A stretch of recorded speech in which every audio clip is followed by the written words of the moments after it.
Hi guys, ನಾವಿವತ್ತು ನೋಡ್ತಾ ಇರೋದು 2014ರಲ್ಲಿ ತೆರೆ ಕಂಡಿದ್ದ ಮಾರ್ಶ್ಲ್ಯಾಂಡ್ ಅನ್ನುವ ಸ್ಪ್ಯಾನಿಷ್ ಮಿಸ್ಟ್ರಿ ಥ್ರಿಲ್ಲರ್ ಚಿತ್ರ. ಒನ್ಲೈನ್ ಸ್ಟೋರಿ ಏನಂದ್ರೆ, ಒಂದೂರಲ್ಲಿ ಹುಡುಗಿರು ಮಾತ್ರ ನಿರಂತರವಾಗಿ ಕಾಣೆ ಆಗ್ತಾ ಇರ್ತಾರೆ.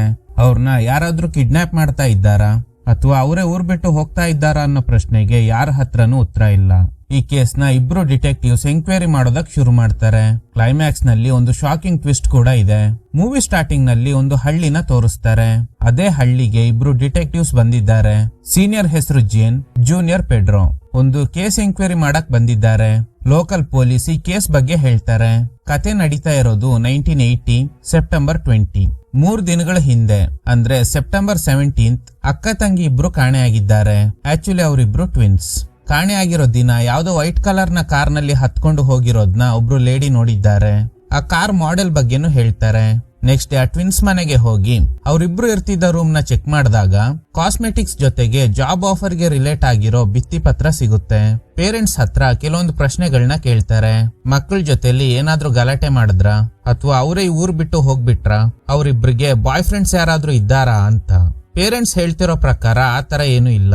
ಅವರಿಬ್ರು ಕಣ್ಮರೆ ಆದ್ಮೇಲೆ ಬ್ಯಾಂಕ್ ಪಾಸ್ಬುಕ್ ಮಾತ್ರ ಮಿಸ್ಸಿಂಗ್ ಆಗಿದೆ ಅಂತ ಹುಡುಗಿರ್ ತಾಯಿ ಹೇಳ್ತಾರೆ. ಪೆಡ್ರೋ ಇವ್ರ ಮನೆ ಹತ್ರ ಯೆಲ್ಲೋ ಕಲರ್ ನ ಕಾರ್ ಇರೋದ್ನ ನೋಟಿಸ್ ಮಾಡ್ತಾರೆ. ಇದೇ ತರದ ಕಾರಲ್ಲಿ ಆ ಹುಡುಗಿರು ಹೋಗಿರೋದ್ನ ಒಬ್ರು ಲೇಡಿ ನೋಡಿರೋದಾಗಿ ಲೋಕಲ್ ಪೊಲೀಸ್ ಹೇಳಿರ್ತಾರೆ. ಇದು ಅದೇ ಮಾಡೆಲ್ ನ ಕಾರ್ ಆಗಿದ್ರೂನು ಅದು ವೈಟ್ ಕಲರ್, ಇದು ಯೆಲ್ಲೋ ಕಲರ್. ಹುಡುಗಿರ್ ತಂದೆ ಆದಷ್ಟು ಬೇಗ ನಮ್ಮ ಮಕ್ಕಳನ್ನ ಕಂಡು ಹಿಡೀರಿ ಅಂತ ಹೇಳಿ ಅಲ್ಲಿಂದ ಹೋಗ್ತಾರೆ. ಈಗ ಹುಡುಗಿರ್ ತಾಯಿ ಜೇನ್ ಕೈಗೆ ಒಂದು ಲೆಟರ್ ಕೊಡ್ತಾರೆ. ಇದು ನಮ್ಮ ಮಕ್ಕಳ ರೂಮ್ ಅಲ್ಲಿ ಸಿಕ್ತು. ಈ ವಿಷಯ ನನ್ ಗಂಡನಿಗೆ ಗೊತ್ತಾದ್ರೆ ಮಕ್ಕಳನ್ನ ಸುಮ್ನೆ ಬಿಡಲ್ಲ. ದಯವಿಟ್ಟು ಈ ಲೆಟರ್ ವಿಷಯನ ಯಾರಿಗೂ ಹೇಳ್ದೆ ಅವರಿಬ್ಬರನ್ನ ಕಂಡು ಹಿಡೀರಿ ಅಂತ. ಅದ್ರಲ್ಲಿ ಏನಿದೆ ಅಂತ ಓಪನ್ ಮಾಡಿ ನೋಡಿದಾಗ ಒಂದು ಫೋಟೋ ನೆಗೆಟಿವ್ ಇದೆ. ಅದ್ರಲ್ಲಿ ಕಾಣೆ ಆಗಿರೋ ಹುಡುಗಿರು ಟಾಪ್ಲೆಸ್ ಆಗಿದ್ದಾರೆ. ಅವ್ರ ಜೊತೆಲಿ ಯಾರೋ ಒಬ್ಬ ಸ್ಟ್ರೇಂಜರ್ ಕೂಡ ಇದ್ದಾನೆ. ಫಿಲ್ಮ್ ಸ್ವಲ್ಪ ಸೈಡ್ ಅಲ್ಲಿ ಬರ್ನ್ ಆಗಿರೋದ್ರಿಂದ ಫೋಟೋ ಕ್ಲಿಯರ್ ಆಗಿ ಕಾಣಿಸ್ತಾ ಇಲ್ಲ. ಡೆವಲಪ್ ಮಾಡೋಕೆ ಲ್ಯಾಬಿಗೆ ಕಳ್ಸಿ ಹುಡುಗಿರು ಸ್ಟಡಿ ಮಾಡ್ತಿದ್ದ ಸ್ಕೂಲ್ಗೆ ಹೋಗಿ ಕ್ಲಾಸ್ಮೇಟ್ಸ್ ಹತ್ರ ವಿಚಾರಿಸ್ತಾರೆ. ಇವ್ರಿಗೆಲ್ಲ ಅಷ್ಟಾಗ ಅವ್ರಿಬ್ರು ಬಗ್ಗೆ ಗೊತ್ತಿಲ್ವಂತೆ. ಯಾಕಂದ್ರೆ ಅವರಿಬ್ರು ಯಾವಾಗ್ಲೂ ಒಟ್ಟಿಗೆ ಇರ್ತಿದ್ರು, ನಮ್ಗಳ ಜೊತೆ ಸೇರ್ತಾ ಇರ್ಲಿಲ್ಲ ಅಂತ. ಹೀಗೆ ಎಂಕ್ವೈರಿ ಮಾಡ್ತಾ ಇರುವಾಗ ಯಾರೋ ಡೋರ್ ತಡ್ತಾ ಇದ್ದಾರೆ. ಯಾಕಂದ್ರೆ ಕ್ಲಾಸ್ ರೂಮ್ ನಲ್ಲಿ ಅವ್ನ್ ಗರ್ಲ್ ಫ್ರೆಂಡ್ ಇದ್ದಾಳಂತೆ. ನೆಕ್ಸ್ಟ್ ಆ ಟ್ವಿನ್ಸ್ ಕಾರಲ್ಲಿ ಹೋಗ್ತಿರೋದ್ನ ಒಬ್ರು ಲೇಡಿ ನೋಡಿರ್ತಾರೆ ಅಲ್ವಾ, ಅವ್ರ ಹತ್ರ ಆ ದಿನ ರಾತ್ರಿ ಏನ್ ನೋಡಿದ್ರಿ ಅಂತ ಕೇಳ್ತಾರೆ. ಈ ಲೇಡಿ ಹೇಳ್ತಾರೆ, ಆ ಟರ್ನ್ ಇದೆಯಲ್ಲ ಅಲ್ಲಿ ಇಬ್ರು ಹುಡುಗಿರು ವೈಟ್ ಕಲರ್ ಕಾರ್ ನಲ್ಲಿ ಹೋಗ್ತಾ ಇರೋದ್ನ ನೋಡ್ದೆ. ಜೇನ್ ಆಲ್ರೆಡಿ ಕಾರ್ ನ ಡಿಸೈನ್ ಸ್ಕೆಚ್ ಮಾಡಿರ್ತಾರೆ. ನೀವು ನೋಡಿದ್ದ ಕಾರ್ ಡಿಸೈನ್ ಇದೇ ತರನೇ ಇತ್ತ? ಎಸ್ ಸರ್, ಇದೇ ತರನೇ ಇತ್ತು. ಯಾರವ್ರನ್ನ ಕಿಡ್ನಾಪ್ ಮಾಡಿರ್ಬೋದು ಅಂತ ಯೋಚನೆ ಮಾಡ್ಕೊಂಡು ಹೋಗ್ತಾ ಇರುವಾಗ ನಿಮ್ನ ಯಾರೋ ಮೀಟ್ ಆಗ್ಬೇಕಂತೆ, ನನ್ ಜೊತೆಲಿ ಬನ್ನಿ ಅಂತ ನದಿ ಮಧ್ಯದಲ್ಲಿರೋ ಒಂದು ಬೋಟ್ ಹತ್ರ ಕರ್ಕೊಂಡ್ ಬರ್ತಾನೆ. ಇವರಿಬ್ರು ಕಾಣೆ ಆಗಿರೋ ಹುಡುಗಿರ್ ಕೇಸ್ನ ಎಂಕ್ವೈರಿ ಮಾಡ್ತಿದ್ದಾರೆ ಅನ್ನೋದನ್ನ ತಿಳ್ಕೊಂಡು ಈ ಲೇಡಿನೇ ಬರೋಕೆ ಹೇಳಿರೋದು. ಆಕ್ಚುಲಿ ಇವರೊಬ್ರು ಸೈಕಿಕ್. ನೀವು ಕಾಣೆ ಆಗಿರೋ ಟ್ವಿನ್ಸ್ ನ ಹುಡುಕ್ತಾ ಇದ್ದೀರಾ ಅಲ್ವಾ, ಈ ಫಾರ್ಮ್ ಹೌಸ್ ಗೆ ಹೋಗಿ ಅವರಿಬ್ಬರ ಬಗ್ಗೆ ಮಾಹಿತಿ ಸಿಗುತ್ತೆ ಅಂತ. ಕೇಸ್ ನಲ್ಲಿ ಇಲ್ಲಿ ತನಕ ಯಾವುದೇ ಕ್ಲೂ ಸಿಗದೆ ಇರೋದ್ರಿಂದ ಲೋಕಲ್ ಪೊಲೀಸ್ ಜೊತೆಗೆ ಆ ಫಾರ್ಮ್ ಹೌಸ್ ಗೆ ಹೋಗ್ತಾರೆ. ತುಂಬಾ ಹೊತ್ತು ಹುಡುಕಾಟ ನಡೆಸಿದಾಗ ಒಂದು ಬಾವಿನಲ್ಲಿ ಆ ಟ್ವಿನ್ಸ್ ಹತ್ರ ಇದ್ದ ಹ್ಯಾಂಡ್ ಬ್ಯಾಗ್ ಸಿಗುತ್ತೆ. ಚೆಕ್ ಮಾಡಿದಾಗ ಇದು ಆ ಟ್ವಿನ್ಸ್ ದೇ ಅನ್ನೋದು ಕನ್ಫರ್ಮ್ ಆಗುತ್ತೆ. ಸೊ ನೆಕ್ಸ್ಟ್ ಡೇ ಆ ಫಾರ್ಮ್ ಹೌಸ್ ನ ಸುತ್ತಮುತ್ತ ಹುಡುಕಾಟ ನಡೆಸಿದಾಗ ಪೊದೆ ಒಳಗಡೆ ಬಚ್ಚಿಟ್ಕೊಂಡಿದ್ದ ಒಬ್ಬ ವ್ಯಕ್ತಿ ಓಡಕ್ ಶುರು ಮಾಡ್ತಾನೆ. ಅವನ್ನ ಹಿಡಿದು ವಿಚಾರಿಸಿದಾಗ, ಸ್ವಾಮಿ ನಾನು ಏನು ತಪ್ಪು ಮಾಡಿಲ್ಲ, ಜಿಂಕೆನ ಬೇಟೆ ಆಡಕ್ ಬಂದಿದ್ದೀನಿ, ಶಿಕಾರಿ ಮಾಡೋಕೆ ನನ್ನ ಹತ್ರ ಪರ್ಮಿಷನ್ ಇಲ್ಲ, ಅದಕ್ಕೇನೆ ನಿಮ್ನ ನೋಡಿ ಓಡಕ್ ಶುರು ಮಾಡ್ದೆ ಅಂತ. ಸೊ ಅವನ್ನ ಬಿಟ್ ಕಳಿಸ್ತಾರೆ. ನೆಕ್ಸ್ಟ್ ಡೇ ಶಾಕಿಂಗ್ಲಿ ಕಾಣೆಯಾಗಿದ್ದ ಹುಡುಗಿಯರಿಬ್ರು ಡೆಡ್ ಬಾಡಿ ಕೆರೆ ದಡದಲ್ಲಿ ಸಿಗುತ್ತೆ. ಇಬ್ರು ಬಾಡಿನಲ್ಲೂ ಡ್ರೆಸ್ಸೇ ಇರಲ್ಲ.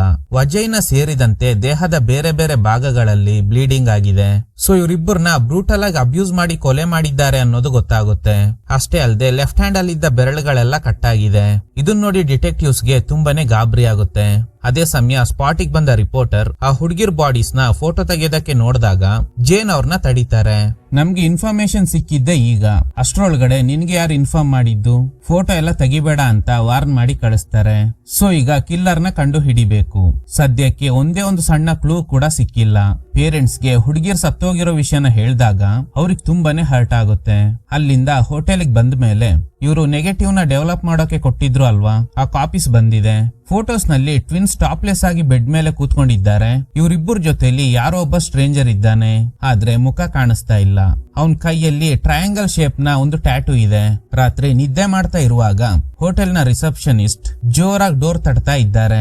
ಡೋರ್ ಓಪನ್ ಮಾಡಿದಾಗ ಯಾರೋ ಒಬ್ಬ ಗನ್ ಸಮೇತ ನಿಮ್ನ ಹುಡ್ಕೊಂಡ್ ಬಂದಿದ್ದಾನೆ ಅಂತ ಅವನಿಗೆ ಸಮಾಧಾನ ಮಾಡಿ ಏನ್ ವಿಷಯ ಅಂತ ಕೇಳಿದಾಗ ಅವನೊಂದು $1 ತೋರಿಸ್ತಾನೆ. ಅದ್ರಲ್ಲಿ ಇವನ್ ಜೊತೆಗೆ ಇವನ್ ಗರ್ಲ್ ಫ್ರೆಂಡ್ ಫೋಟೋನು ಇದೆ. ಹೋದ್ ವರ್ಷ ಇವನ್ ಗರ್ಲ್ ಫ್ರೆಂಡ್ ಜಾಬ್ ವಿಷಯವಾಗಿ ಹೊರಗಡೆ ಹೋದವಳು ಅವತ್ ರಾತ್ರಿಯಿಂದ ಮಿಸ್ಸಿಂಗ್. ಕೆಲವು ದಿನಗಳ ನಂತರ ಅವಳ ಕಾಲ್ ಮಾತ್ರ ಕೆರೆನಲ್ಲಿ ಸಿಕ್ತಂತೆ. ಹಾಗೇನೆ ಅವಳ ಸೂಟ್ ಕೇಸ್ ಕೂಡ ಕೆರೆನಲ್ಲೇ ಸಿಕ್ಕಿದೆ. ಆದ್ರೆ ಇಲ್ಲಿ ತನಕ ಅವಳ ಬಾಡಿ ಮಾತ್ರ ಸಿಕ್ಕಿಲ್ಲ. ಅಷ್ಟೇ ಅಲ್ಲದೆ 1 ವರ್ಷದ ಹಿಂದೆ ಅವಳ ತರಾನೇ ಇನ್ನೊಂದು ಹುಡುಗಿನೂ ಕಾಣೆಯಾಗಿದ್ದಾಳೆ.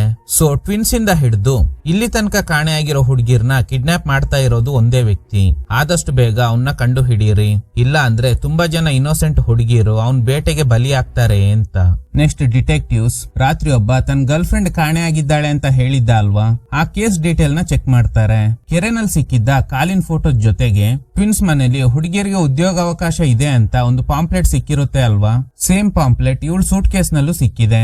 ಈಗ ಹುಡುಗಿ ಮನೆ ಅಡ್ರೆಸ್ ಗೊತ್ತಿಲ್ಲದೆ ಇರೋದ್ರಿಂದ ಒಂದು ಸೀನ್ ನಲ್ಲಿ ಶಿಕಾರಿಗೆ ಬಂದು ಸಿಗಾಕೊಂಡಿದ್ದ ವ್ಯಕ್ತಿ ಹತ್ರ ಹೆಲ್ಪ್ ಕೇಳ್ತಾರೆ. ಇವನ್ ಹೆಸರು ಜಾನಿ. ಈಗ ಹುಡುಗಿ ಮನೆಗೆ ಹೋಗಿ ಚೆಕ್ ಮಾಡ್ತಾರೆ. ಅಲ್ಲೊಂದು ಫೋಟೋ ಸಿಗುತ್ತೆ. ಈ ಫೋಟೋನಲ್ಲಿ ರೀಸೆಂಟ್ಲಿ ತೀರ್ಕೊಂಡಿದ್ದ ಇಬ್ರು ಟ್ವಿನ್ಸ್ ಹಾಗೇನೆ ಹೋದ ವರ್ಷ ಕಾಣೆಯಾಗಿದ್ದ ಹುಡುಗಿ ಜೊತೆಗೆ ಯಾರೋ ಒಬ್ಬ ಇದ್ದಾನೆ. ಜಾನಿ ಹತ್ರ ಈ ಫೋಟೋನಲ್ಲಿರೋ ಹುಡುಗ ಯಾರು ಅಂತ ಕೇಳಿದಾಗ ಅವನ್ ಹೆಸರು ಕಿನಿ. 1 ವರ್ಷದ ಹಿಂದೆ ಕಾಣೆಯಾಗಿದ್ದ ಹುಡುಗಿ ಹಾಗೇನೆ ರೀಸೆಂಟ್ಲಿ ಡೆತ್ ಆಗಿರೋ ಟ್ವಿನ್ಸ್ ಜೊತೆಗೆ ಕಿನಿಗೂ ಏನೋ ಲಿಂಕ್ ಇದೆ ಅನ್ನೋದು ಗೊತ್ತಾಗುತ್ತೆ. ಈ 3 ಜನ ಹುಡುಗಿಯರ ಜೊತೆಗೆ ಇನ್ನೂ ಒಬ್ಳು ಕಾಣೆಯಾಗಿರ್ತಾಳೆ. ಅವ್ರ ಮನೆಗೆ ಹೋಗಿ ವಿಚಾರಿಸ್ತಾರೆ. ಆ ಹುಡುಗಿ ಅವ್ರ ಅಜ್ಜಿ ಇವಳೆ ನನ್ ಮೊಮ್ಮಗಳು ಅಂತ ಒಂದು ಫೋಟೋ ತೋರಿಸ್ತಾರೆ. ಡಿಟೆಕ್ಟಿವ್ಸ್ ಕೇಳ್ತಾರೆ, ನಿಮ್ ಮೊಮ್ಮಗಳು ಕಾಣೆ ಆಗೋದಕ್ಕೂ ಮುಂಚೆ ಏನಾದ್ರೂ ಡಿಪ್ರೆಷನ್ ನಲ್ಲಿ ಇದ್ಲಾ? ಹಾಗೆಲ್ಲ ಏನು ಇಲ್ಲ. ಯಾವ್ದೋ ಕೆಲ್ಸದ ವಿಷಯವಾಗಿ ಹೋಗ್ತೀನಿ ಅಂತ ಹೇಳಿ ಹೋದವಳು ರಿಟರ್ನ್ ಬಂದೇ ಇಲ್ಲ. ಅವಳು ಮನೆ ಬಿಟ್ಟು ಹೋಗಕ್ ಮುಂಚೆ ಯಾವ್ದೋ ಹುಡುಗನ್ ಜೊತೆ ಬ್ರೇಕಪ್ ಆಗಿತ್ತು. ಆ ಹುಡುಗ ಯಾರಂದ್ರೆ ಈ ಫೋಟೋನಲ್ಲಿರೋ ಕಿನಿನೇ. ಇವ್ರ ಮೊಮ್ಮಗಳನ್ನ ಕೂಡ ಲವ್ ಮಾಡಿದ್ದಾನೆ. ಆ ಹುಡುಗಿಯ ಕೆಲವೊಂದು ಥಿಂಗ್ಸ್ ಗಳನ್ನ ಅಜ್ಜಿ ಇವ್ರಿಗೆ ಕೊಡ್ತಾರೆ. ಈಗ ಕಿನಿನ್ ಫಾಲೋ ಮಾಡೋದಕ್ ಶುರು ಮಾಡ್ತಾರೆ. ಯಾಕಂದ್ರೆ ಕಾಣೆ ಆಗಿರೋ 4 ಜನ ಹುಡುಗಿಯರ ಜೊತೆಗೆ ಇವನೇ ಕನೆಕ್ಷನ್ ನಲ್ಲಿ ಇದ್ದ. ಅಷ್ಟೇ ಅಲ್ಲದೆ ಈಗ ಹೊಸ ಗರ್ಲ್ ಫ್ರೆಂಡ್ ನ ಹುಡ್ಕೊಂಡಿದ್ದಾನೆ. ಒಂದು ಸೀನ್ ನಲ್ಲಿ ಇವರು ಸ್ಕೂಲ್ ನಲ್ಲಿ ಎಂಕ್ವೈರಿ ಮಾಡ್ತಾ ಇರುವಾಗ ಡೋರ್ ತಟ್ಟಿದ್ದು ಇವನೇ. ಇವನ್ ಹೊಸ ಗರ್ಲ್ ಫ್ರೆಂಡ್ ಹೆಸರು ಮಿಕ್ಕಿ.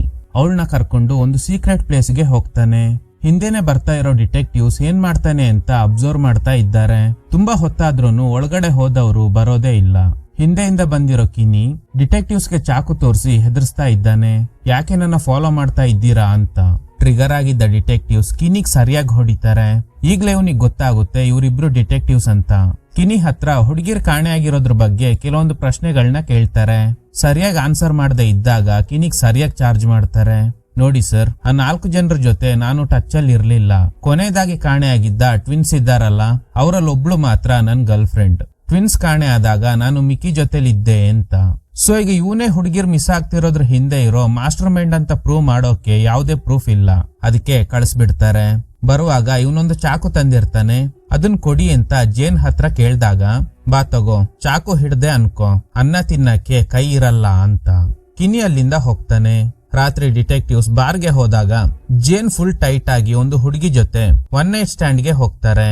ಒಂಟಿಯಾಗಿ ಬಾರಿಂದ ಹೊರಟಿದ್ದ ಪೆಡ್ರೋ ಕ್ರೈಮ್ ಸೀನ್ ಗೆ ಫೋಟೋ ತೆಗಿಯಕ್ ಬಂದಿದ್ದ ರಿಪೋರ್ಟರ್ ನ ಮೀಟ್ ಆಗ್ತಾರೆ. ಇವ್ರಿಗೆ ಸಿಕ್ಕಿದ್ದ ನೆಗೆಟಿವ್ ನ ಅವನಿಗೆ ಕೊಟ್ಟು, ನನಗೆ ಇದ್ರ ಬಗ್ಗೆ ಡೀಟೇಲ್ಸ್ ಬೇಕಿತ್ತು. ರಿಪೋರ್ಟರ್ ಹೇಳ್ತಿರೋ ಪ್ರಕಾರ ಈ ನೆಗೆಟಿವ್ ಇಂಪೋರ್ಟೆಡ್ ಬ್ರ್ಯಾಂಡ್, ಲೋಕಲ್ ಅಲ್ಲಿ ಸಿಗಲ್ಲ, ಕೆಲವೇ ಶಾಪ್ ಗಳಲ್ಲಿ ಮಾತ್ರ ಸಿಗುತ್ತೆ. ಇದನ್ನ ಯಾರು ಮಾರಾಟ ಮಾಡಿದ್ರು ಎಲ್ಲ ಡೀಟೇಲ್ ನ ಕಂಡು ಹಿಡಿದು ನಿನ್ಗೆ ಹೇಳ್ತೀನಿ. ಅದ್ರ ಬದಲಾಗಿ ನಾನೊಬ್ಬ ರಿಪೋರ್ಟರ್ ಆಗಿರೋದ್ರಿಂದ ಈ ಕೇಸ್ಗೆ ಸಂಬಂಧಪಟ್ಟ ಕೆಲವೊಂದು ಡೀಟೇಲ್ಸ್ ನ ನನ್ಗೆ ಕೊಡ್ಬೇಕು. ಪೆಡ್ರೋ ಸರಿ ಅಂತ ಒಪ್ಕೊಂಡು ಅಲ್ಲಿಂದ ಹೊರಡ್ತಾರೆ. ನೆಕ್ಸ್ಟ್ ಡೇ ತೀರ್ಕೊಂಡಿರೋ ಟ್ವಿನ್ಸ್ ಗೆ ಫ್ಯೂನರಲ್ ನಡೀತಾ ಇದೆ. ಫ್ಯೂನರಲ್ ಗೆ ಡಿಟೆಕ್ಟಿವ್ಸ್ ಕೂಡ ಬಂದಿರ್ತಾರೆ. ಈಗ ಟ್ವಿನ್ಸ್ ಅವ್ರ ಅಮ್ಮ ಜೀನ್ ಹತ್ರ ಬಂದು ಒಂದು ಟ್ವಿಸ್ಟ್ ಕೊಡ್ತಾರೆ. ನನ್ ಮಕ್ಕಳು ಕಾಣೆ ಆದ್ಮೇಲೆ ಬ್ಯಾಂಕ್ ಪಾಸ್ಬುಕ್ ಕಾಣೆ ಆಗಿತ್ತು. ಒಂದು ವೇಳೆ ಅವರಿಬ್ರೆ ಎತ್ಕೊಂಡು ಹೋಗಿರ್ಬೋದು ಅಂತ ಅನ್ಕೊಂಡಿದ್ದೆ.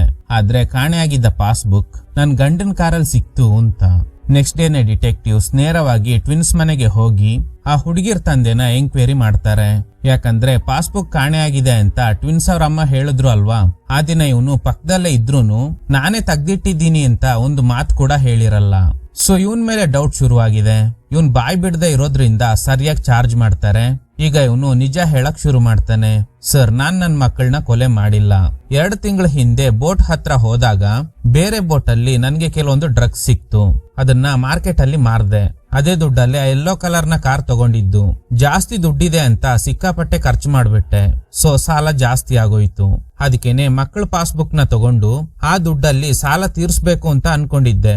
ಮೇ ಬಿ ನಾನ್ ಡ್ರಗ್ಸ್ ತೆಗ್ದಿರೋ ವಿಷಯ ಗೊತ್ತಾಗಿ ಆ ಡ್ರಗ್ ಡೀಲರ್ರೆ ನನ್ ಮಕ್ಕಳನ್ನ ಬಲಿ ತಗೊಂಡಿರ್ಬೋದು ಅಂತ. ಈಗ ಇಬ್ರು ಡಿಟೆಕ್ಟಿವ್ಸ್ ಬೇರೆ ಬೇರೆಯಾಗಿ ಎಂಕ್ವೈರಿ ಮಾಡೋದಕ್ ಶುರು ಮಾಡ್ತಾರೆ. ನದಿ ಮುಖಾಂತರ ಯಾರು ಡ್ರಗ್ಸ್ ದಂಧೆ ನಡೆಸ್ತಾ ಇದ್ದಾರೆ ಅಂತ ಪೆಡ್ರೋ ಎಂಕ್ವೈರಿ ಮಾಡ್ತಾ ಇದ್ದಾರೆ. ಇನ್ನೊಂದು ಕಡೆ ಜೇನ್ ಕಿನಿನ ಫಾಲೋ ಮಾಡ್ತಾರೆ. ಹೀಗೆ ಒಂದಿನ ಕಿನಿ ತನ್ನ ಗರ್ಲ್ ಫ್ರೆಂಡ್ ಜೊತೆ ಲಾಡ್ಜ್ಗೆ ಹೋಗ್ತಾನೆ. ಇದನ್ನೆಲ್ಲ ದೂರದಿಂದ ಜೇನ್ ಅಬ್ಸರ್ವ್ ಮಾಡ್ತಾ ಇದ್ದಾರೆ. ಅವರಿಬ್ರು ಲಾಡ್ಜ್ ಒಳಗಡೆ ಹೋಗಿ ಸ್ವಲ್ಪ ಹೊತ್ತಾದ್ಮೇಲೆ ಹ್ಯಾಟ್ ಹಾಕೊಂಡು ಯಾರೋ ಒಬ್ಬ ಅದೇ ಲಾಡ್ಜ್ ಒಳಗಡೆ ಹೋಗ್ತಾನೆ. ಯಾರಿವನು ಅಂತ ಜೇನ್ ಯೋಚನೆ ಮಾಡ್ತಾ ಇರುವಾಗ ಹಿಂದೆಯಿಂದ ಬಂದ ಯಾರೋ ಸ್ಟ್ರೇಂಜರ್ ಜೇನ್ ಮೇಲೆ ಅಟ್ಯಾಕ್ ಮಾಡ್ತಾನೆ. ಹೊಡೆದಿದ್ದು ಯಾರು ಅಂತ ಜೇನ್ ನೋಡಿಲ್ಲ. ಅನ್ಕಾನ್ಶಿಯಸ್ ಆಗಿದ್ದ ಜೇನ್ ಎಚ್ಚರಿಕೆ ಆದಾಗ ಮೊದ್ಲಿದ್ದ ಜಾಗದಲ್ಲಿ ಇಲ್ದೆ ಬೇರೆ ಕಡೆ ಇದ್ದಾರೆ. ಇಲ್ಲಿಗೆ ಹೇಗ್ ಬಂದೆ ಅಂತ ಇವ್ರಿಗೆ ಗೊತ್ತಾಗ್ತಾ ಇಲ್ಲ. ಅದೇ ಕನ್ಫ್ಯೂಷನ್ ನಲ್ಲೇ ವಾಪಸ್ ಬಂದು ಕಿನಿನ್ ಕರ್ಕೊಂಡೋಗಿ ಬ್ಲಡ್ ಟೆಸ್ಟ್ ಮಾಡೋ ನಿರ್ಧಾರ ಮಾಡ್ತಾರೆ. ಯಾಕಂದ್ರೆ ಟ್ವಿನ್ಸ್ ತೀರ್ಕೊಂಡಿದ್ದಾರೆ ಅಲ್ವಾ, ಅದ್ರಲ್ಲೊಬ್ಳು ಇನ್ನರ್ ವೇರ್ ನಲ್ಲಿ ಯಾರು ಅವಳನ್ನ ಅಬ್ಯೂಸ್ ಮಾಡಿರ್ತಾರೋ ಅವನ್ ವೀರ್ಯದ ಕಣಗಳು ಸಿಕ್ಕಿರುತ್ತೆ. ಅದ್ರ ಬ್ಲಡ್ ಗ್ರೂಪ್ AB. ಇವನ್ ಬ್ಲಡ್ ಟೆಸ್ಟ್ ಮಾಡಿ ಏನಾದ್ರೂ ಮ್ಯಾಚ್ ಆದ್ರೆ ಇವನೇ ಕಿಲ್ಲರ್ ಅನ್ನೋದು ಕನ್ಫರ್ಮ್ ಆಗುತ್ತೆ ಅಲ್ವಾ. ಅದಕ್ಕೇನೆ ಕರ್ಕೊಂಡ್ ಬಂದು ಬ್ಲಡ್ ಸ್ಯಾಂಪಲ್ ನ ಕಲೆಕ್ಟ್ ಮಾಡ್ತಾರೆ. ರಿಪೋರ್ಟ್ ಕೂಡ ಬರುತ್ತೆ, ಆದ್ರೆ ಮ್ಯಾಚ್ ಆಗಲ್ಲ. ಸೊ ಅವನು ಕಿಲ್ಲರ್ ಅಲ್ಲ ಅನ್ನೋದ್ನ ಇವರಿಂದ ನಂಬಕ್ ಆಗ್ತಿಲ್ಲ. ನೆಕ್ಸ್ಟ್ ಕಿನಿ ಗರ್ಲ್ ಫ್ರೆಂಡ್ ಮನೆಗೆ ಹೋಗಿ ಅವ್ರ ತಾಯಿನ ಕೂರ್ಸ್ಕೊಂಡೆ ವಿಚಾರಣೆ ಮಾಡ್ತಾರೆ. ನಿನ್ನೆ ಮಧ್ಯಾಹ್ನ ಎಲ್ಲಿಗೆ ಹೋಗಿದ್ದೆ, ಫಿಲ್ಮ್ ನೋಡಕ್ಕೆ ಹೋಗಿದ್ದೆ ಅಂತ ಸುಳ್ಳು ಹೇಳ್ತಾಳೆ. ತಾಯಿ ಜೊತೆಲೇ ಇರೋದ್ರಿಂದ ಹೆದರ್ತಾ ಇದ್ದಾಳೆ ಅನ್ಸುತ್ತೆ. ಅದೇ ಸಮಯ ಕಾಲ್ ಬರುತ್ತೆ. ಕಾಲ್ ಪಿಕ್ ಮಾಡೋಕೆ ಅವ್ರ ತಾಯಿ ಹೋಗ್ತಾರೆ. ನಿನ್ನೆ ಕಿನಿ ಜೊತೆ ನೀನು ಲಾಡ್ಜ್ಗೆ ಹೋಗಿದ್ನ ನಾನ್ ನೋಡ್ದೆ. ಅದೇ ಲಾಡ್ಜ್ಗೆ ಹ್ಯಾಟ್ ಹಾಕೊಂಡು ಇನ್ನೊಬ್ಬ ವ್ಯಕ್ತಿ ಕೂಡ ಬಂದಿದ್ದ. ಅವನ್ ಯಾರು? ಅವಳ ಕೈಗ್ ಬೇರೆ ಗಾಯ ಆಗಿದೆ. ಅಲ್ಲೇನೋ ನಡೆದಿದೆ ಅನ್ಸುತ್ತೆ, ಆದ್ರೆ ಇವಳು ನಿಜ ಹೇಳ್ತಿಲ್ಲ. ಯಾವ್ದೇ ಪ್ರಶ್ನೆ ಕೇಳಿದ್ರುನು ನನ್ಗೇನು ಗೊತ್ತಿಲ್ಲ ಅಂತಿದ್ದಾಳೆ. ಇವಳಿಂದ ಯಾವ್ದೇ ಸತ್ಯ ಗೊತ್ತಾಗದೆ ಇರೋದ್ರಿಂದ ಹೊರಗಡೆ ಬಂದು ಆ ಹುಡುಗಿ ಮನೆಯ ಟೆಲಿಫೋನ್ ನಲ್ಲಿ ಒಂದು ಡಿವೈಸ್ ನ ಫಿಕ್ಸ್ ಮಾಡ್ತಾರೆ. ಮನೆಗ್ ಬರೋ ಪ್ರತಿಯೊಂದು ಕಾಲ್ ಕೂಡ ಇದ್ರಲ್ಲಿ ರೆಕಾರ್ಡ್ ಆಗುತ್ತೆ. ನೆಕ್ಸ್ಟ್ ಲಾಡ್ಜ್ಗೆ ಹೋಗಿ ಓನರ್ ಹತ್ರ ನಿನ್ನೆ 3 ಜನ ಈ ಲಾಡ್ಜಿಗೆ ಬಂದಿದ್ರು ಅಲ್ವಾ, ಅವರೆಲ್ಲ ಯಾರು? ಆದ್ರೆ ಈ ಆಂಟಿ ಆತರ ಯಾರು ಬಂದಿಲ್ಲ ಅಂತ ಸುಳ್ಳು ಹೇಳ್ತಾರೆ. ನಾನೇ ನೋಡಿದ್ದೀನಿ, ಸುಳ್ಳು ಹೇಳ್ತಾ ಇದ್ದೀಯಾ ಅಂತ ಹೆದರ್ಸ್ದಾಗ ಸತ್ಯವಾಗ್ಲು ಅವ್ರು ಯಾರು ಅಂತ ನನಗ್ ಗೊತ್ತಿಲ್ಲ. ಪದೇ ಪದೇ ಕಾಲ್ ಮಾಡಿ ರೂಮ್ ಬುಕ್ ಮಾಡ್ತಾ ಇದ್ರು. ದುಡ್ಡನ್ನ ಪೋಸ್ಟಲ್ ಕಳಿಸ್ತಾರೆ. ಅದಕ್ಕೆ ನಾನು ಅವ್ರ ಬಗ್ಗೆ ಡೀಟೇಲ್ಸ್ ಏನು ತಿಳ್ಕೊಂಡಿಲ್ಲ. ಕರೆಕ್ಟ್ ಆಗಿ ನಾನು ಲಾಡ್ಜಲ್ಲಿ ಇಲ್ದೇ ಇರೋ ಟೈಮ್ ಅಲ್ಲೇ ಇಲ್ಲಿಗೆ ಬರ್ತಾರೆ ಅಂತ. ಅಷ್ಟ್ರಲ್ಲಿ ವಾಚ್ಮೆನ್ ಬಂದು ಏನಾಯ್ತು ಅಂತ ಕೇಳ್ತಾರೆ. ಡಿಟೆಕ್ಟಿವ್ಸ್ ಏನು ಉತ್ತರ ಕೊಡದೆ ಅಲ್ಲಿಂದ ಹೋಗ್ತಾರೆ. ಇವ್ರ ಕಾರ್ನ ಓವರ್ಟೇಕ್ ಮಾಡಿ ನಾನ್ ಹೇಳೋ ಜಾಗಕ್ಕೆ ಹೋಗಿ ಅಂತ ಯಾರೋ ಸ್ಟ್ರೇಂಜರ್ ಇವ್ರನ್ನ ಬೋಟಲ್ ಕರ್ಕೊಂಡು ಹೋಗ್ತಾನೆ. ಲಾಸ್ಟ್ ಟೈಮ್ ಒಬ್ರು ಸೈಕಿಕ್ ಹತ್ರ ಕರ್ಕೊಂಡ್ ಬಂದಿದ್ರು ಅಲ್ವಾ, ಮತ್ತೆ ಅದೇ ಬೋಟ್ಗೆನೆ ಕರ್ಕೊಂಡ್ ಬಂದಿದ್ದಾರೆ. ಆಕ್ಚುಲಿ ಲೇಡಿ ಸೈಕಿಕ್ ಅಲ್ಲ. ಫಾರ್ಮ್ ಹೌಸ್ ನಲ್ಲಿ ಯಾರೋ ಒಬ್ಬ ಆ ಟ್ವಿನ್ಸ್ ಇಬ್ರಲ್ಲಿ ಒಬ್ಳು ಹ್ಯಾಂಡ್ ಬ್ಯಾಗ್ ನ ಬಾವಿಗೆ ಎಸ್ತಿದ್ನ ಈ ಲೇಡಿ ಅವ್ರ ಗಂಡ ನೋಡಿ ಅದನ್ನ ಹೆಂಡತಿಗೆ ಹೇಳಿರ್ತಾನೆ. ಇದನ್ನ ಡೈರೆಕ್ಟ್ ಆಗಿ ಹೇಳಿದ್ರೆ ಎಲ್ಲಿ ನಮ್ನ ಈ ಕೇಸ್ ನಲ್ಲಿ ಫಿಟ್ ಮಾಡ್ತಾರೆ ಅಂತ ಹೆದ್ರಿ ನಾನೊಬ್ಳು ಸೈಕಿಕ್ ಆ ಫಾರ್ಮ್ ಹೌಸ್ಗೆ ಹೋಗಿ ಆ ಟ್ವಿನ್ಸ್ ಗೆ ಸಂಬಂಧಪಟ್ಟಂಗೆ ಕ್ಲೂ ಸಿಗುತ್ತೆ ಅಂತ ಹೇಳಿರ್ತಾರೆ. ಸರ್, ಈಗ ಯಾಕೆ ಇಲ್ಲಿ ಕರ್ಕೊಂಡ್ ಬಂದಿದ್ದಾರೆ ಗೊತ್ತಾ? ನದಿ ಮುಖಾಂತರ ಯಾರು ಡ್ರಗ್ ಡೀಲ್ ಮಾಡ್ತಿರೋದು ಅಂತ ಕಂಡು ಹಿಡಿಯೋಕೆ ಪೊಲೀಸ್ನವರು ಟ್ರೈ ಮಾಡ್ತಾ ಇದ್ದಾರೆ. ಆಕ್ಚುಲಿ ಇದೇ ಗ್ರೂಪ್ ಅವರೇ ಡ್ರಗ್ ಡೀಲ್ ಮಾಡ್ತಾ ಇರೋದು. ಆದ್ರೆ ಹುಡುಗಿರ್ ಕೊಲೆಗೂ ನಮ್ಗೂ ಯಾವ್ದೇ ಲಿಂಕ್ ಇಲ್ಲ. ನದಿನಲ್ಲಿ ಓಡಾಡ್ತಿರೋ ಪೊಲೀಸ್ನವ್ರನ್ನ ಕಳಿಸ್ಬಿಟ್ರೆ ಈ ಕೇಸ್ಗೆ ರಿಲೇಟ್ ಆಗಿರೋ ಎಕ್ಸ್ಟ್ರಾ ಇನ್ಫಾರ್ಮೇಶನ್ ನ ಕೊಡ್ತೀವಿ ಅಂದಾಗ ಡಿಟೆಕ್ಟಿವ್ಸ್ ಒಪ್ಕೋತಾರೆ. ಈ ವ್ಯಕ್ತಿ ಹೇಳ್ತಿರೋ ಪ್ರಕಾರ ಕಿಲ್ಲರ್ ಯಾವ ತರದ ಕಾರ್ ಇಟ್ಕೊಂಡಿದ್ದಾನೋ ಅದೇ ಕಾರಲ್ಲಿ ಬಂದಿದ್ದ ಒಬ್ಬ ಟ್ವಿನ್ಸ್ ಕಾಣೆಯಾಗಿದ್ದ ರಾತ್ರಿ ಹ್ಯಾಂಡ್ ಬ್ಯಾಗ್ ನ ಬಾವಿಗೆ ಬಿಸಾಡಿರ್ತಾನೆ. ಅದನ್ನ ನಾನ್ ನೋಡ್ದೆ. ಅವನ್ ಕಾರ್ ಹಿಂದೆ ಒಂದು ಸ್ಟಿಕ್ಕರ್ ಅಂಟಿಸಿತ್ತು. ಆ ಸ್ಟಿಕ್ಕರ್ ನಲ್ಲಿ ಒಬ್ಳು ಲೇಡಿ ಇದ್ಲು ಅಂತ ಡಿಸೈನ್ ಹೇಳ್ತಿದ್ದಂಗೆ ಜೇನ್ ಡ್ರಾ ಮಾಡಿ ಇದೇ ಡಿಸೈನ್ ಅಂತ ಕೇಳಿದಾಗ ಹೌದು ಅಂತ ಕನ್ಫರ್ಮ್ ಮಾಡ್ತಾನೆ. ಈಗ ಹೋಟೆಲ್ಗೆ ಬಂದ ಮೇಲೆ ಜೇನ್ಗೆ ಒಂದು ವಿಷಯ ಸ್ಟ್ರೈಕ್ ಆಗುತ್ತೆ. ಫಸ್ಟ್ ಒಂದು ಹುಡುಗಿ ಕಾಣೆ ಆದಾಗ ಆ ಹುಡುಗಿ ಮನೆಗೆ ಹೋಗಿ ಅಜ್ಜಿನ ವಿಚಾರಣೆ ಮಾಡುವಾಗ ಅಜ್ಜಿ ಅವ್ರ ಮೊಮ್ಮಗಳಿಗೆ ಸಂಬಂಧಪಟ್ಟ ಕೆಲವೊಂದು ಥಿಂಗ್ಸ್ ಗಳನ್ನ ಕೊಟ್ಟಿರ್ತಾರೆ. ಒಂದು ಫೈಲ್ ನಲ್ಲಿ ಇದೇ ತರದ ಡಿಸೈನ್ ನ ಸ್ಟಿಕ್ಕರ್ ಅಂಟಿಸಿದೆ. ಮತ್ತೆ ಅಜ್ಜಿನ ಭೇಟಿಯಾಗಿ ಆ ಫೈಲ್ ಅವಳಿಗೆ ಹೇಗ್ ಸಿಕ್ತು ಅಂತ ಕೇಳಿದಾಗ ಅಜ್ಜಿ ಕೆಲವೊಂದು ಟವಲ್ಸ್ ನ ತಂದು ಕೊಡ್ತಾರೆ. ಸೆಬಾಸ್ಟಿನ್ ಅಂತ ಪಕ್ಕದ ಹೋಟೆಲ್ ನಲ್ಲಿ ಕೆಲಸ ಮಾಡ್ತಾ ಇದ್ದಾನೆ. ನಾನ್ ಅವನ್ನ ಇಲ್ಲಿವರೆಗೂ ನೋಡಿಲ್ಲ. ಅವ್ನ್ ಕೆಲಸ ಮಾಡೋ ಹೋಟೆಲ್ ಇಂದಾನೆ ಈ ಫೈಲ್ ಹಾಗೇನೆ ಟವಲ್ಸ್ ನ ತಂದು ನನ್ ಮೊಮ್ಮಗಳಿಗೆ ಕೊಟ್ಟಿದ್ದಾನೆ. ಅವನ್ ಹೆಲ್ಪ್ ತಗೊಂಡೆ ಕೆಲ್ಸಕ್ಕೆ ಹೋಗ್ತೀನಿ ಅಂತ ಹೊರಟಿದ್ಲು. ಆ ಸೆಬಾಸ್ಟಿನ್ನೇ ನನ್ ಮಗಳಿಗೆ ಕಿನಿನ ಪರಿಚಯ ಮಾಡಿಸಿದ್ದು ಅಂತ. ರಾತ್ರಿ ಜೇನ್ ರೂಮ್ ನ ಸಂದಿನಲ್ಲಿ ಒಂದು ಪೇಪರ್ ಬರುತ್ತೆ. ಹೊರಗಡೆ ನೋಡಿದಾಗ ಯಾರು ಇಲ್ಲ. ಆ ಪೇಪರ್ ನಲ್ಲಿ ನಾಳೆ ಬೆಳಗ್ಗೆ 7:30ಕ್ಕೆ ಈ ಜಾಗಕ್ಕೆ ಬಂದ್ಬಿಡಿ ಅಂತ ಬರ್ದಿದೆ. ಈ ಕಡೆ ಪೆಡ್ರೋ ರಿಪೋರ್ಟರ್ ನ ಮೀಟ್ ಆಗಿ ಒಂದು ಫಿಲ್ಮ್ ಕೊಟ್ಟು ಬಂದಿದ್ರು ಅಲ್ವಾ, ಅದ್ರ ಬಗ್ಗೆ ಡೀಟೇಲ್ಸ್ ಕೇಳ್ತಾರೆ. ಪಕ್ಕದೂರಲ್ಲಿ ಒಂದು ಶಾಪ್ ನಲ್ಲಿ ಮಾತ್ರ ಈ ಫಿಲ್ಮ್ ಸಿಗುತ್ತೆ. ಪ್ರತಿ ತಿಂಗಳು ಇದನ್ನ ಯಾರೋ ಸ್ಟ್ರೇಂಜರ್ ಆರ್ಡರ್ ಮಾಡಿ ತಗೊಂಡಿದ್ದಾನೆ. ಆರ್ಡರ್ ಮಾಡಿರೋದು ಬೇರೆ ಯಾರು ಅಲ್ಲ, ಅದು ಕಿನಿ ಅಂತ. ನೆಕ್ಸ್ಟ್ ಡೇ ಜೇನ್ ಆ ಪೇಪರ್ ನಲ್ಲಿ ಹೇಳಿದ್ದ ಜಾಗಕ್ಕೆ ಹೋಗಿ ವೇಟ್ ಮಾಡ್ತಾ ಇದ್ದಾರೆ. ಅಲ್ಲಿಗೆ ಆ ಟ್ವಿನ್ಸ್ ನ ತಾಯಿ ಹಾಗೇನೆ ಕಿನಿಗೆ ಒಬ್ಳು ಗರ್ಲ್ ಫ್ರೆಂಡ್ ಇದ್ದಾಳಲ್ಲ, ಅವಳು ಕೂಡ ಇವ್ರ ಜೊತೆಲಿ ಬಂದಿರ್ತಾಳೆ. ಟ್ವಿನ್ಸ್ ಅವ್ರ ತಾಯಿ ಕೆಲವೊಂದು ವಿಷಯನ ಹೇಳ್ತಾರೆ. ಕಿನಿ ಈ ಹುಡುಗಿನ ಲಾಡ್ಜ್ಗೆ ಕರ್ಕೊಂಡು ಹೋಗಿದ್ದ. ಇವಳು ಅವನ್ನ ನಂಬಿ ಹೋಗಿದ್ದಾಳೆ. ಹೋದ ತಕ್ಷಣ ಇವಳನ್ನ ಬೆಡ್ ಮೇಲೆ ಕಟ್ಟಾಕಿದ್ದಾನೆ. ಸ್ವಲ್ಪ ಹೊತ್ತಾದ್ಮೇಲೆ ಹ್ಯಾಟ್ ಹಾಕಿದ್ದ ವ್ಯಕ್ತಿಯೊಬ್ಬ ಅದೇ ಲಾಡ್ಜ್ಗೆ ಬಂದಿದ್ದಾನೆ. ಆದ್ರೆ ಅವನ್ ಮುಖನ ಈ ಹುಡುಗಿ ನೋಡಿಲ್ಲ. ಆದ್ರೆ ಅವನ್ ಕೈ ತುಂಬಾನೇ ಸಾಫ್ಟ್ ಆಗಿತ್ತು. ಶ್ರೀಮಂತರು ಬಳಸೋ ರಿಚ್ ಪರ್ಫ್ಯೂಮ್ ಸ್ಮೆಲ್ ಬರ್ತಾ ಇತ್ತಂತೆ. ಕಿನಿ ಹಾಗೇನೆ ಲಾಡ್ಜಿಗ್ ಬಂದಿದ್ದ ವ್ಯಕ್ತಿ ಸೇರ್ಕೊಂಡು ನಿರಂತರವಾಗಿ ಹುಡುಗಿನ ಅಬ್ಯೂಸ್ ಮಾಡಿ ಆಮೇಲೆ ಫೋಟೋ ತೆಗ್ದಿದ್ದಾರೆ. ಆಮೇಲೆ ಅದೇ ಫೋಟೋನ ಇಟ್ಕೊಂಡು ಬ್ಲಾಕ್ ಮೇಲ್ ಮಾಡಿ ಇವಳ ಹತ್ರ ದುಡ್ಡು ಕೇಳಿರ್ತಾರೆ. ಪಾಪ ಈ ಹುಡುಗಿ ಹತ್ರ ಅವ್ರಿಗೆ ಕೊಡಕ್ ದುಡ್ಡೇ ಇರ್ಲಿಲ್ಲ. ಅದಕ್ಕೇನೆ ಈ ಲೇಡಿಗೆ ಎಲ್ಲಾ ವಿಷಯ ಹೇಳಿ ಎಲ್ಪ್ ಕೇಳಿದ್ರಿಂದ ಜೇನ್ಗೆ ಪೇಪರ್ ಕಳಿಸಿ ಈ ಲೇಡಿ ಎಷ್ಟೊತ್ತು ಎಲ್ಲಾ ವಿಷಯನ ಹೇಳಿದ್ರು. ದಯವಿಟ್ಟು ಈ ಹುಡುಗಿನ ಹೇಗಾದ್ರೂ ಕಾಪಾಡಿ ಅಂತ ರಿಕ್ವೆಸ್ಟ್ ಮಾಡ್ತಾರೆ. ಈ ಗ್ಯಾಪ್ ನಲ್ಲಿ ಪೆಡ್ರೋ ಬೇರೆಯವರಿಗೆ ಹೋಗಿ ಹೋಟೆಲ್ ನಲ್ಲಿ ಸೆಬಾಸ್ಟಿನ್ ಅಂತ ಒಬ್ಬ ವರ್ಕ್ ಮಾಡ್ತಿರೋದಾಗಿ ಅಜ್ಜಿ ಹೇಳಿದ್ರು ಅಲ್ವಾ, ಅವನ್ ಬಗ್ಗೆ ವಿಚಾರಿಸ್ತಾರೆ. ಅವನಿಲ್ ಕೆಲಸ ಮಾಡೋ ಟೈಮ್ ಅಲ್ಲಿ ಒಂದು ಚಿಕ್ಕ ಹುಡುಗಿನ ಅಬ್ಯೂಸ್ ಮಾಡೋದಕ್ಕೆ ಟ್ರೈ ಮಾಡಿದ್ರಿಂದ ಅವನ್ನ ಕೆಲ್ಸದಿಂದ ರಿಮೂವ್ ಮಾಡಿರ್ತಾರೆ. ಸೆಬಾಸ್ಟಿನ್ ನ ಕೆಲವೊಂದು ಥಿಂಗ್ಸ್ ಸ್ಟಿಲ್ ಇಲ್ಲೇ ಇದೆ ಅಂತ ಆ ಥಿಂಗ್ಸ್ ಗಳನ್ನ ತೋರಿಸ್ತಾರೆ. ಆ ಥಿಂಗ್ಸ್ ಏನು ಅಂತ ಚೆಕ್ ಮಾಡಿದಾಗ ಈಗ್ಲೇ ಒಂದು ಟ್ವಿಸ್ಟ್. ಹುಡುಗಿರ್ಗೆ ನಾವು ಕೆಲಸ ಕೊಡಿಸ್ತೀವಿ ಅನ್ನೋ ಪಾಂಪ್ಲೆಟ್ ನ ನಾವು ಇದಕ್ಕೂ ಮುಂಚೆ ಹುಡುಗಿರ್ ಮನೆಯಲ್ಲಿ ನೋಡಿದ್ವಿ ಅಲ್ವಾ, ಅದೇ ಪಾಂಪ್ಲೆಟ್ ಸೆಬಾಸ್ಟಿನ್ ನ ಸೂಟ್ ಕೇಸ್ ನಲ್ಲೂ ಇದೆ. ಸೊ ಹಾಗಾದ್ರೆ ಇವನು ಇಲ್ಲಿ ತನಕ ಕಾಣೆಯಾಗಿರೋ ಹುಡುಗಿರ್ನ ಕಿಡ್ನಾಪ್ ಮಾಡಿ ಏನೋ ಮಾಡಿದ್ದಾನೆ ಅನ್ನೋದು ಪೆಡ್ರೋ ಗೊತ್ತಾಗುತ್ತೆ. ಇನ್ನೊಂದು ಕಡೆ ಸತ್ಯ ಗೊತ್ತಾಗಿದ್ರಿಂದ ಜೇನ್ ಕಿನಿನ ಹುಡ್ಕೊಂಡು ಅವ್ನ್ ಕೆಲಸ ಮಾಡ್ತಿರೋ ಫ್ಯಾಕ್ಟರಿ ಹತ್ರ ಹೋಗ್ತಾರೆ. ಅವನಿಗೊಂದು ಗತಿ ಕಾಣಿಸ್ಬೇಕು ಅಂತ. ಅಲ್ಲೇನೋ ಸ್ಟ್ರೈಕ್ ನಡೀತಾ ಇದೆ. ಸ್ಟ್ರೈಕ್ ಮುಗಿಸ್ಕೊಂಡು ಫ್ಯಾಕ್ಟರಿ ಓನರ್ ಹೋಗ್ತಾ ಇದ್ದಾರೆ. ಈಗ್ಲೇ ಇನ್ನೊಂದು ಟ್ವಿಸ್ಟ್. ಲಾಡ್ಜ್ ಹತ್ರ ಯಾರೊಬ್ಬ ಹ್ಯಾಟ್ ಹಾಕೊಂಡು ಬಂದಿದ್ದ ಅಲ್ವಾ, ಅದೇ ತರದ ಹ್ಯಾಟ್ ಹಾಕೊಂಡು ಈ ಫ್ಯಾಕ್ಟರಿ ಓನರ್ ಕೂಡ ಹೋಗ್ತಿರೋದ್ ನೋಡಿ ಜೇನ್ ಅವ್ರ ಜೊತೆ ಕ್ಯಾಶುವಲ್ ಆಗಿ ಮಾತಾಡ್ತಾರೆ. ಹಾಗೇನೆ ಶೇಕ್ ಹ್ಯಾಂಡ್ ಮಾಡಿ ಈ ಊರಲ್ಲಿ ನೀವೇ ಶ್ರೀಮಂತ ವ್ಯಕ್ತಿ ಅಂತೆ, ಅದಕ್ಕೆ ಮೀಟ್ ಆಗೋಣ ಅಂತ ಬಂದೆ. ಓನರ್ ಹೋದ್ಮೇಲೆ ಜೇನ್ ಕೈ ಮೂಸ್ ನೋಡ್ತಾರೆ. ಟ್ವಿನ್ಸ್ ಅವ್ರ ತಾಯಿಗೆ ಕಿನಿ ಗರ್ಲ್ ಫ್ರೆಂಡ್ ಹೇಳ್ದಂಗೆ ಈ ಓನರ್ ಕೈ ತುಂಬಾನೇ ಸಾಫ್ಟ್ ಆಗಿದೆ ಅಂಡ್ ಸ್ಟ್ರಾಂಗ್ ಪರ್ಫ್ಯೂಮ್ ಸ್ಮೆಲ್ ಬರ್ತಾ ಇದೆ. ಸೊ ಹಾಗಾದ್ರೆ ಫ್ಯಾಕ್ಟರಿ ಓನರ್ಗೆ ಕಿನಿ ಪಿಂಪ್ ಕೆಲಸ ಮಾಡ್ತಾ ಇದ್ದಾನೆ. ಫಸ್ಟ್ ಹುಡುಗಿರ್ನ ಲವ್ ಮಾಡೋ ನೆಪದಲ್ಲಿ ಯಾಮಾರಿಸಿ ಆ ಲಾಡ್ಜ್ಗೆ ಕರ್ಕೊಂಡು ಹೋಗ್ತಾನೆ. ಆಮೇಲೆನೆ ಈ ಓನರ್ ಅಲ್ಲಿಗೆ ಬರೋದು. ಆಮೇಲೆ ಇಬ್ರು ಸೇರಿ ಅಬ್ಯೂಸ್ ಮಾಡೋದ್ನ ಫೋಟೋ ಬೇರೆ ತೆಗ್ದು ಹುಡುಗಿರ್ಗೆ ಬ್ಲಾಕ್ ಮೇಲ್ ಮಾಡ್ತಿದ್ದಾರೆ ಅನ್ನೋದು ಗೊತ್ತಾಗುತ್ತೆ. ಈ ಕಡೆ ಪೆಡ್ರೋ ಹೋಟೆಲ್ ಇಂದ ರಿಟರ್ನ್ ಬರ್ತಾ ಇರುವಾಗ ಮುಂದೆ ಹೋಗ್ತಿರೋ ಕಾರ್ನ ಅಬ್ಸರ್ವ್ ಮಾಡ್ತಾರೆ. ಆ ಕಾರ್ ನಲ್ಲಿ ಒಂದು ಸ್ಟಿಕ್ಕರ್ ಇದೆ. ಇದೇ ಸ್ಟಿಕ್ಕರ್ ಕಾಣೆಯಾಗಿದ್ದ ಹುಡುಗಿ ಥಿಂಗ್ಸ್ ಅಲ್ಲಿ ಸಿಕ್ಕಿರುತ್ತೆ. ಅಂಡ್ ಬೋಟಲ್ ಒಬ್ಬ ವ್ಯಕ್ತಿ ಕೂಡ ಹೇಳಿದ್ದ ಟ್ವಿನ್ಸ್ ಬ್ಯಾಗ್ ನ ಬಾವಿಗೆಸ್ತು ಹೋಗ್ತಿದ್ದಾಗ ಕಾರ್ ಹಿಂದೆ ಇದೇ ತರದ ಸ್ಟಿಕ್ಕರ್ ಅಂಟಿಸಿತ್ತು ಅಂತ. ಸೊ ಈಗ ಮುಂದೆ ಹೋಗ್ತಿರೋದು ಅದೇ ಕಾರ್. ಆ ಕಾರ್ ನಲ್ಲಿ ಒಂದು ಸ್ಕೂಲ್ ಹುಡುಗಿ ಇರೋದ್ನ ಪೆಡ್ರೋ ಅಬ್ಸರ್ವ್ ಮಾಡಿ ನಿರಂತರವಾಗಿ ಫಾಲೋ ಮಾಡ್ತಾರೆ. ಆದ್ರೆ ಅಲರ್ಟ್ ಆಗಿದ್ದ ಕಿಲ್ಲರ್ ಇವ್ರ ಕಣ್ ತಪ್ಪಿಸಿ ಎಸ್ಕೇಪ್ ಆಗ್ತಾನೆ. ಈ ವಿಷಯನ ಪೆಡ್ರೋ ಜೇನ್ಗೂ ಹೇಳ್ತಾರೆ. ಇನ್ನು ಕಿನಿ ಯಾಮಾರಿಸಿದ್ದ ಹುಡುಗಿ ಮನೇಲಿ ಒಂದು ಡಿವೈಸ್ ನ ಫಿಕ್ಸ್ ಮಾಡಿದ್ರು ಅಲ್ವಾ, ಆ ಡಿವೈಸ್ ನ ತೆಗೆದು ಕಾಲ್ ರೆಕಾರ್ಡಿಂಗ್ ಗಳನ್ನ ಕೇಳಿಸ್ಕೊತಾರೆ. ಆ ಹುಡುಗಿ ಸ್ವಲ್ಪ ಹೊತ್ತಿನ ಹಿಂದೆ ಯಾವ್ದೋ ನಂಬರ್ಗೆ ಕಾಲ್ ಮಾಡಿ ಇನ್ಮೇಲೆ ನನ್ನಿಂದ ಸುಮ್ನೆ ಇರಕ್ ಆಗಲ್ಲ, ಅವ್ರು ನನ್ನ ಹತ್ರ ದುಡ್ಡು ಕೇಳಿ ಟಾರ್ಚರ್ ಮಾಡ್ತಾ ಇದ್ದಾರೆ, ನಾನ್ ಕೆಲ್ಸಕ್ ಹೋಗ್ಬೇಕು ಅನ್ಕೊಂಡಿದ್ದೀನಿ, ಯಾವ್ದಾದ್ರು ಕೆಲ್ಸ ಕೊಡ್ಸಿ ಅಂತ ಕೇಳಿದ್ದಾಳೆ. ಸರಿ ಜಾಗಕ್ ಬಾ ಅಂತ ಇವಳ ಜೊತೆ ಮಾತಾಡಿರೋ ವ್ಯಕ್ತಿನೂ ಹೇಳ್ತಾನೆ. ಒಂದೊಂದು ನಂಬರ್ಗೂ ಡಿಫ್ರೆಂಟ್ ಆಗಿರೋ ಸೌಂಡ್ ಇರುತ್ತೆ. ಆ ಸೌಂಡ್ ಇಟ್ಕೊಂಡೆ ಈ ನಂಬರ್ ಯಾವ್ದು ಅಂತ ಕಂಡು ಹಿಡಿತಾರೆ. ಆಕ್ಚುಲಿ ಅದು ಆ ಲಾಡ್ಜ್ ನ ಟೆಲಿಫೋನ್ ನಂಬರ್. ಇಬ್ರು ಡಿಟೆಕ್ಟಿವ್ಸ್ ಆ ಲಾಡ್ಜ್ ಗೆ ಹೋಗಿ ಓನರ್ ಆಂಟಿಗೆ ಹೆದರ್ಸಿ ವಿಚಾರಿಸ್ತಾರೆ ಸತ್ಯ ಹೇಳು ಅಂತ.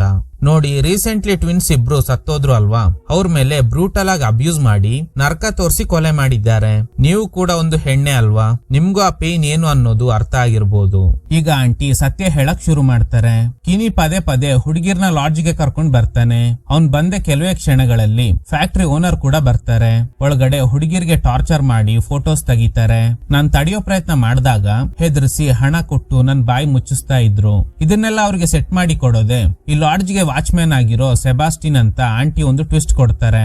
ಈಗ ಸೆಬಾಸ್ಟಿನ್ ಇರೋ ಜಾಗನ ತಿಳ್ಕೊಂಡು ಅಲ್ಲೋಗಿ ಚೆಕ್ ಮಾಡ್ತಾರೆ. 4 ಜನ ಹುಡುಗಿರು ಕಾಣೆ ಆಗಿದ್ರು ಅಲ್ವಾ, ಅದ್ರಲ್ಲಿ ಫಸ್ಟ್ ಟೈಮ್ ಕಾಣೆ ಆಗಿದ್ದ ಹುಡುಗಿ ಹಾಕಿದ್ದ ಚೈನ್ ಸಿಗುತ್ತೆ. ಕಾಣೆ ಆಗಿರೋ 4 ಜನ ಹುಡುಗಿರ್ಗೂ ಕೆಲಸ ಕೊಡ್ಸೋದಾಗಿ ಫೇಕ್ ಡಾಕ್ಯುಮೆಂಟ್ ಗಳನ್ನ ಮಾಡಿಟ್ಕೊಂಡಿರ್ತಾರೆ. ಅದಕ್ಕೆ ಸಂಬಂಧಪಟ್ಟ ಎಲ್ಲಾ ಕಾಂಟ್ರಾಕ್ಟ್ ಸಿಗುತ್ತೆ. ಈ ಗ್ಯಾಪ್ ನಲ್ಲಿ ರೋಡಲ್ಲಿ ಬರ್ತಾ ಇದ್ದ ಕಾರ್ನ ನೋಡಿ ಫಾಲೋ ಮಾಡ್ತಾರೆ. ಮಳೆ ಸುರಿತಾ ಇರೋದ್ರಿಂದ ಒಂದು ಕಡೆ ಕಾರ್ ಸ್ಟ್ರಕ್ ಆಗುತ್ತೆ. ಬೇರೆ ದಾರಿ ಇಲ್ಲದೆ ಶಾರ್ಟ್ ಕಟ್ ನಲ್ಲಿ ಹೋಗ್ತಾರೆ. ಕೊನೆಗೆ ಆ ಕಾರ್ ಸಿಗುತ್ತೆ, ಆದ್ರೆ ಕಿಲ್ಲರ್ ಕಾಣಿಸ್ತಾ ಇಲ್ಲ. ಹೀಗೆ ಇಬ್ರು ಡಿಟೆಕ್ಟಿವ್ಸ್ ಬೇರೆ ಬೇರೆ ಕಡೆ ಹುಡುಕ್ತಾ ಇರುವಾಗ ಕಿಲ್ಲರ್ ಜೇನ್ ಅವ್ರ ಶೋಲ್ಡರ್ ಗೆ ಶೂಟ್ ಮಾಡ್ತಾನೆ. ಈ ಕಡೆ ಪೆಡ್ರೋ ಮೇಲೂ ಅಟ್ಯಾಕ್ ಮಾಡಿರೋ ಕಿಲ್ಲರ್ ಕಾರ್ ಹತ್ರ ಎಳ್ಕೊಂಡು ಬರ್ತಾನೆ. ಅಷ್ಟರಲ್ಲಿ ಸ್ಪಾಟಿಗೆ ಬಂದ ಜೇನ್ ಚಾಕುವಿಂದ ಚುಚ್ಚಿ ಕಿಲ್ಲರ್ ನ ಸಾಯಿಸ್ಬಿಡ್ತಾರೆ. ಪೆಡ್ರೋ ಕೂಡ ಸೇಫ್. ಸೊ ಈ ವಾಚ್ಮ್ಯಾನ್ ಆಗಿರೋ ಸೆಬಾಸ್ಟಿನ್ನೇ ನಿಜವಾದ ಕಿಲ್ಲರ್ ಅನ್ಸುತ್ತೆ. ಪೆಡ್ರೋ ಇದಕ್ಕೂ ಮುಂಚೆ ಫಾಲೋ ಮಾಡ್ತಿದ್ದಾಗ ಈ ಕಾರಲ್ಲಿ ಒಂದು ಚಿಕ್ಕ ಹುಡುಗಿನ ನೋಡಿರ್ತಾರೆ. ಸೊ ಅದಕ್ಕೆ ಆ ಹುಡುಗಿ ಜೀವಂತವಾಗಿ ಇದ್ದಾಳ ಅಂತ ಚೆಕ್ ಮಾಡಿದಾಗ ಲಕ್ಕಿಲಿ ಅವಳು ಸೇಫ್ ಆಗೇ ಇದ್ದಾಳೆ. ಅವಳನ್ನ ಕಾಪಾಡಿ ಪೇರೆಂಟ್ಸ್ ಗೆ ಹ್ಯಾಂಡ್ ಓವರ್ ಮಾಡ್ತಾರೆ. ಜೇನ್ ಕಿಲ್ಲರ್ ನ ಕೊಲ್ಲೋಕೆ ಯೂಸ್ ಮಾಡಿದ್ದ ಚಾಕು ಯಾವುದು? ಕಿನಿ ಹತ್ರ ಇಸ್ಕೊಂಡಿದ್ದ ಚಾಕು ಅಲ್ವಾ? ಈಗ ಡಿಟೆಕ್ಟಿವ್ಸ್ ಅದೇ ಚಾಕುನ ಇಟ್ಕೊಂಡು ಒಂದು ಪ್ಲಾನ್ ಮಾಡ್ತಾರೆ. ಕಿನಿ ಹಾಗೇನೆ ಸೆಬಾಸ್ಟಿನ್ ಸೇರ್ಕೊಂಡು ಹುಡುಗಿರ್ನ ಕಿಡ್ನಾಪ್ ಮಾಡಿ ಕೊಲೆ ಮಾಡಿದ್ದಾರೆ. ಆಮೇಲೆ ಇವರಿಬ್ಬರ ನಡುವೆ ಗಲಾಟೆ ಆಗಿದ್ರಿಂದ ಕಿನಿ ಅವನ್ ಹತ್ರ ಇದ್ದ ಚಾಕುಯಿಂದ ಸೆಬಾಸ್ಟಿನ್ ಗೆ ಚುಚ್ಚಿ ಸಾಯಿಸ್ಬಿಟ್ಟ ಅಂತ ಕೇಸ್ ನ ಕ್ಲೋಸ್ ಮಾಡಿ ಕಿನಿನ ಅರೆಸ್ಟ್ ಮಾಡ್ತಾರೆ. ಲಾಡ್ಜ್ ಗೆ ಹುಡುಗಿರ್ನ ಕರ್ಕೊಂಡು ಹೋಗಿ ಫೋಟೋಸ್ ತೆಗ್ದಿರೋ ವಿಷಯನ ಇವರು ಹೇಳಲ್ಲ. ಯಾಕಂದ್ರೆ ಈ ವಿಷಯ ಗೊತ್ತಾದ್ರೆ ಚಿಕ್ಕ ಹುಡುಗಿರ್ ಮರ್ಯಾದೆ ಹೋಗುತ್ತೆ ಅಂತ. ನಿಜವಾಗ್ಲೂ ನಡೆದಿದ್ದು ಏನು? ಕಿನಿ ಹುಡುಗಿರ್ನ ಕರ್ಕೊಂಡು ಲಾಡ್ಜ್ ಗೆ ಹೋಗೋದೆ ಅವ್ನ್ ಕೆಲಸ ಮಾಡ್ತಿರೋ ಫ್ಯಾಕ್ಟರಿ ಓನರ್ಗೋಸ್ಕರ. ಓನರ್ ಹುಡುಗಿರ್ ಮೇಲೆ ಅಬ್ಯೂಸ್ ಮಾಡಿದ್ಮೇಲೆ ಸೈಲೆಂಟ್ ಆಗಿ ಅಲ್ಲಿಂದ ಹೋಗ್ಬಿಡ್ತಾನೆ. ಕಿನಿಗ್ ದುಡ್ಡಿನ ಅವಶ್ಯಕತೆ ಇರೋದ್ರಿಂದ ಓನರ್ ಜೊತೆ ಸೇರಿ ಆ ಹುಡುಗಿರ್ ಫೋಟೋಸ್ ನ ತೆಗ್ದಿರ್ತಾನೆ ಅಲ್ವಾ, ಅದೇ ಫೋಟೋಸ್ ನ ಇಟ್ಕೊಂಡು ಕಿನಿ ಹುಡುಗಿರ್ಗೆ ಟಾರ್ಚರ್ ಮಾಡ್ತಾನೆ. ದುಡ್ಡು ಕೊಟ್ಟಿಲ್ಲ ಅಂದ್ರೆ ಈ ಫೋಟೋಸ್ ನ ನಿಮ್ ಪೇರೆಂಟ್ಸ್ ಗೆ ತೋರಿಸ್ತೀನಿ ಅಂತ. ಸೊ ಇಷ್ಟು ವಿಷಯನ ಕಿನಿ ಮಾಡಿದ್ರೆ ಉಳಿದಿರೋ ಕೊಲೆ ಎಲ್ಲ ಮಾಡ್ತಿರೋದು ಲಾಡ್ಜ್ ಅಲ್ಲಿ ವಾಚ್ಮ್ಯಾನ್ ಆಗಿದ್ದ ಸೆಬಾಸ್ಟಿನ್. ಅವನಿಂದ ಹುಡುಗಿರ್ನ ಅನುಭವಿಸಕ್ ಆಗ್ತಿಲ್ಲ ಅನ್ನೋ ಕಾರಣಕ್ಕೆ ಕಿನಿ ಯಾವ ಹುಡುಗಿರ್ನೆಲ್ಲ ಲಾಡ್ಜ್ ಗೆ ಕರ್ಕೊಂಡ್ ಬರ್ತಾನೋ ಅವ್ರಿಗೆಲ್ಲ ದುಡ್ಡಿನ ಅವಶ್ಯಕತೆ ಇದೆ ಅನ್ನೋದನ್ನ ತಿಳ್ಕೊಂಡು ನನ್ ಜೊತೆಲ್ ಬನ್ನಿ ಕೆಲಸ ಕೊಡಿಸ್ತೀನಿ ಅಂತ ಕರ್ಕೊಂಡ್ ಹೋಗಿ ಆ ಹುಡುಗಿರ್ನ ಅಬ್ಯೂಸ್ ಮಾಡಿ ಕೊಲೆ ಮಾಡ್ತಾ ಇರ್ತಾನೆ. ಸೊ ಕಿಲ್ಲರ್ ನ ಸಾಯಿಸಿ ಕಿನಿನ ಅರೆಸ್ಟ್ ಮಾಡಾಯ್ತು. ಆದ್ರೆ ಪೂರ್ತಿಯಾಗಿ ನ್ಯಾಯ ಸಿಕ್ತಾ? ಖಂಡಿತ ಇಲ್ಲ. ಈ ಹುಡುಗಿರ್ ಸಾವಿಗೆ ಕಾರಣ ಯಾರು? ಆ ಫ್ಯಾಕ್ಟರಿ ಓನರ್. ಅವ್ನ್ ಮಜಾ ಮಾಡಿ ಹೋದ್ಮೇಲೆ ಕಿನಿ ಆ ಹುಡುಗಿರ್ ನ್ಯೂಡ್ ಫೋಟೋಸ್ ನ ಇಟ್ಕೊಂಡು ಬ್ಲಾಕ್ ಮೇಲ್ ಮಾಡಿದ್ರೆ ಕೆಲ್ಸ ತಾನೇ ನಾನ್ ಕೊಡಿಸ್ತೀನಿ ಅಂತ ಸೆಬಾಸ್ಟಿನ್ ಅದೇ ಹುಡುಗಿರ್ನ ಕರ್ಕೊಂಡೋಗಿ ಅವನು ಕೂಡ ಅಬ್ಯೂಸ್ ಮಾಡಿ ಕೊಲೆ ಮಾಡ್ತಾ ಇದ್ದ. ಸೆಬಾಸ್ಟಿನ್ ಸತ್ತ, ಕಿನಿನ ಅರೆಸ್ಟ್ ಮಾಡಿದ್ರು. ಆದ್ರೆ ಫ್ಯಾಕ್ಟರಿ ಓನರ್ ಫ್ರೀ ಆಗಿ ಸುತ್ತಾಡ್ತಾ ಇದ್ದಾನೆ. ಯಾಕಂದ್ರೆ ಅವನ್ನ ಅರೆಸ್ಟ್ ಮಾಡೋಕೆ ಆಧಾರಗಳೇ ಇಲ್ಲ. ಅವನ್ ವಿರುದ್ಧ ಹೇಳಿಕೆ ಕೊಡಕ್ಕೆ ಕಿನಿ ಕೂಡ ರೆಡಿ ಇರಲ್ಲ. ಇದ್ರೊಂದಿಗೆ ಈ ಚಿತ್ರ ಎಂಡ್ ಆಗುತ್ತೆ. Okay guys, thanks for watching. ಈ ತರದ ಥ್ರಿಲ್ಲಿಂಗ್ ವಿಡಿಯೋಗಳಿಗಾಗಿ ನಮ್ ಸಿನಿಮಾ ಫ್ಯಾಕ್ಟ್ಸ್ ಚಾನೆಲ್ ನ ತಪ್ಪದೆ ಸಬ್ಸ್ಕ್ರೈಬ್ ಮಾಡಿ. ಪಕ್ಕದಲ್ಲಿರೋ ಬೆಲ್ ಐಕಾನ್ ನ ಪ್ರೆಸ್ ಮಾಡಿ ಆಲ್ ನೋಟಿಫಿಕೇಶನ್ ಗಳನ್ನ ಆನ್ ಮಾಡಿ ಇಟ್ಕೊಳ್ಳಿ.